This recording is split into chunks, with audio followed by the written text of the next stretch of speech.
All right, everyone. Here is a game that was played in 1994. It is considered to be Karpov's Immortal game.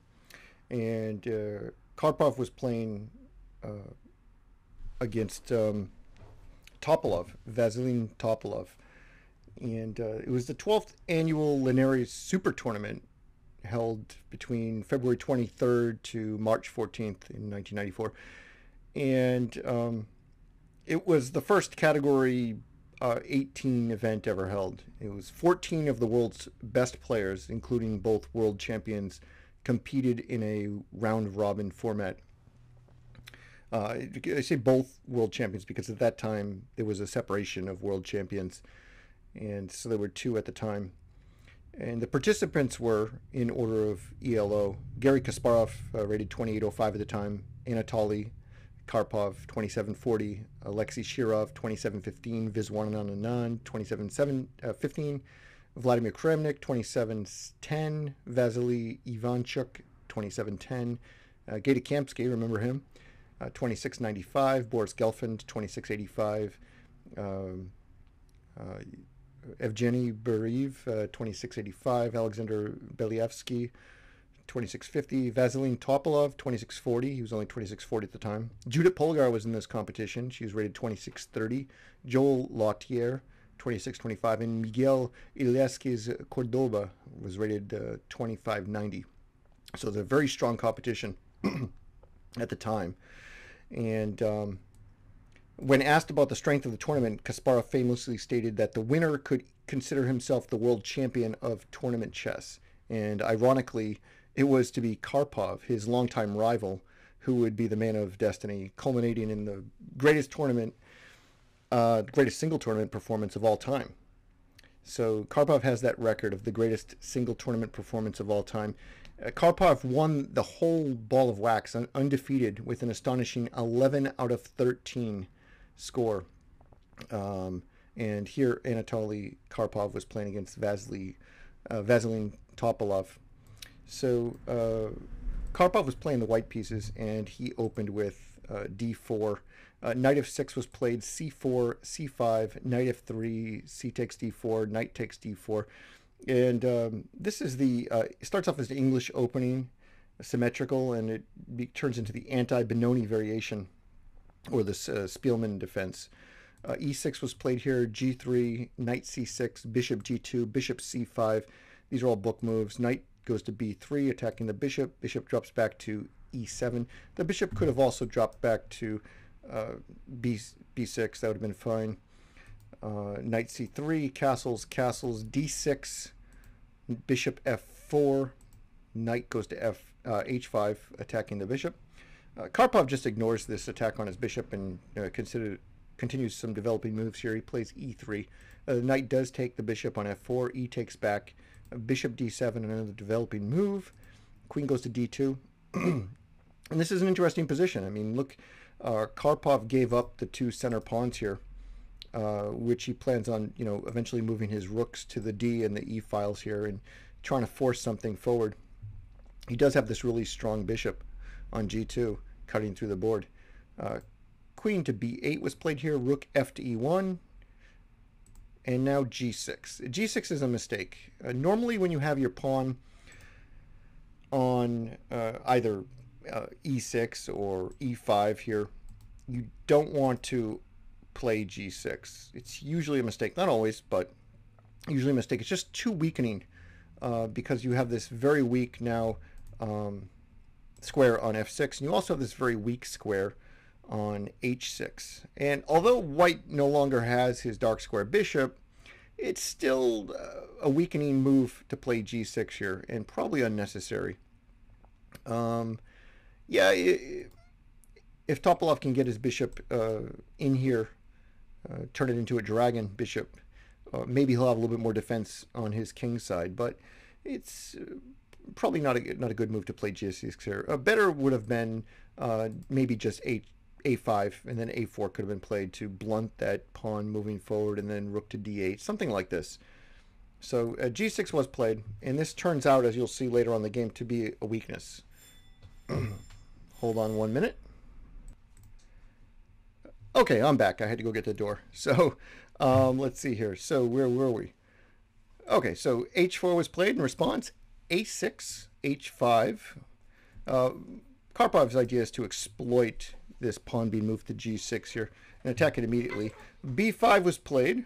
H takes g6, h takes g6, knight to c5 now. The idea is it's, well, if black takes, then the bishop will be lost, right? So d takes c5 was played, which is a mistake. Just merely queen to a7 here would have been better, supporting that bishop. Would have been slightly stronger. It's a mistake to actually take here because of a sequence that you'll see in the following few moves. Queen takes d7, of course. Now rook to c8 to defend that knight, which is being attacked twice. But Karpov doesn't even grab it right away. He could grab it right away, but he doesn't. You know, the problem is if you grab it right away, then you have to worry about the rook lift to a7, attacking the queen, and where does the queen go? So it's also not the strongest move. It's rook takes e6 was played. Let's take that back, take a look. There's this pawn right here, and this will show the way in which to exploit this setup that black has around his king here. The weakness of pushing that g6. Rook takes e6, and this is a problem. First, rook to a7 was played, attacking the queen. But now we have rook takes g6, check. And this creates a problem. It's almost forced now that f needs to take g6. So 2 pawns for the rook. But the problem is now the queen and the 2 rooks, as well as a knight, are all over on the queen side. And black's king is completely exposed, which white will easily exploit in the following moves. Queen to e6 first, check, king to g7. Now bishop takes c6, so now that knight does fall.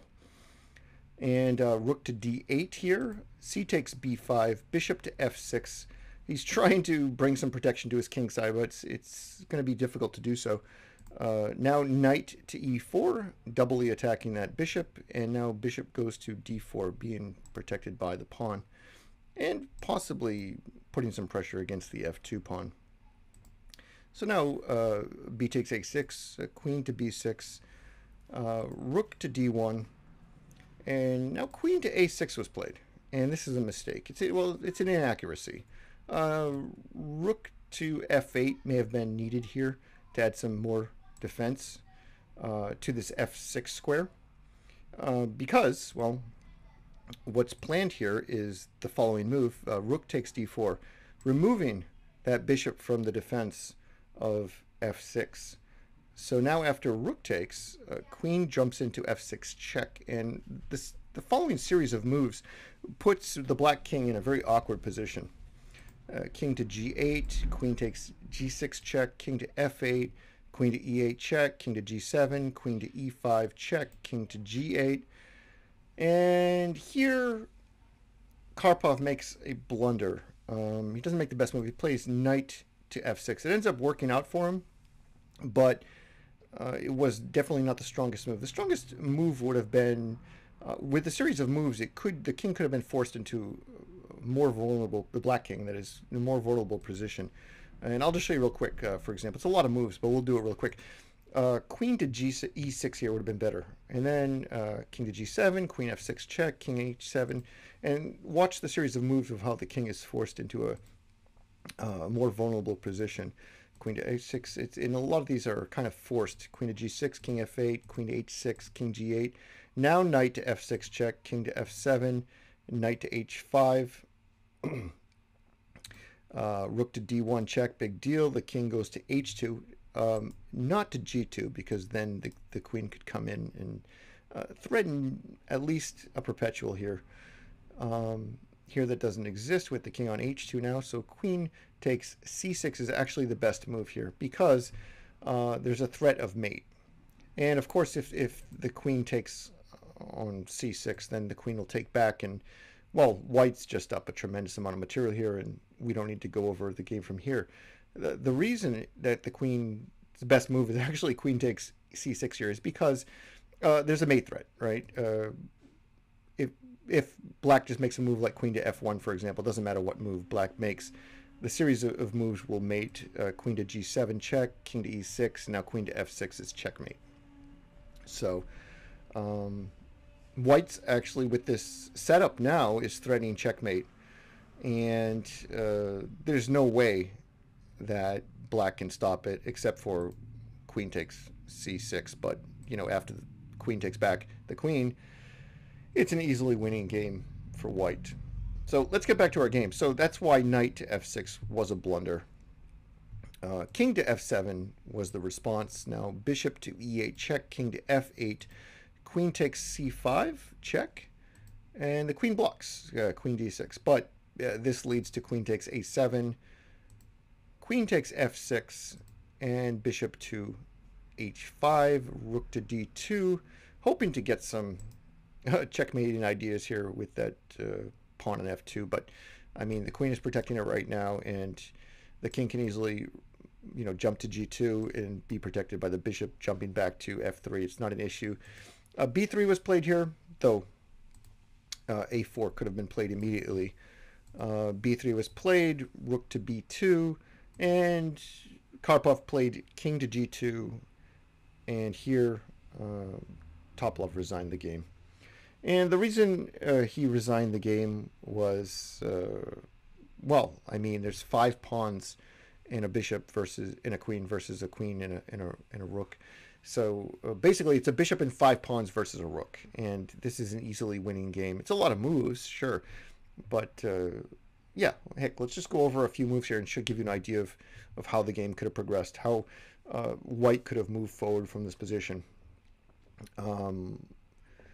Let's start with, well, king to g2, maybe rook to b1, bishop to f3, just solidifying the protection on the king side, queen to e6, queen c5 check, king e8. I'll just move it real quick here. I'm not even going to call them out.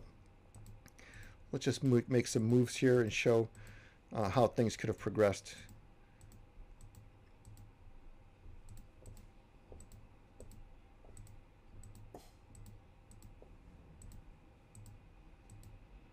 And now you see that the queen is now again protecting the pawn on f2, and now we can start pushing these pawns forward again.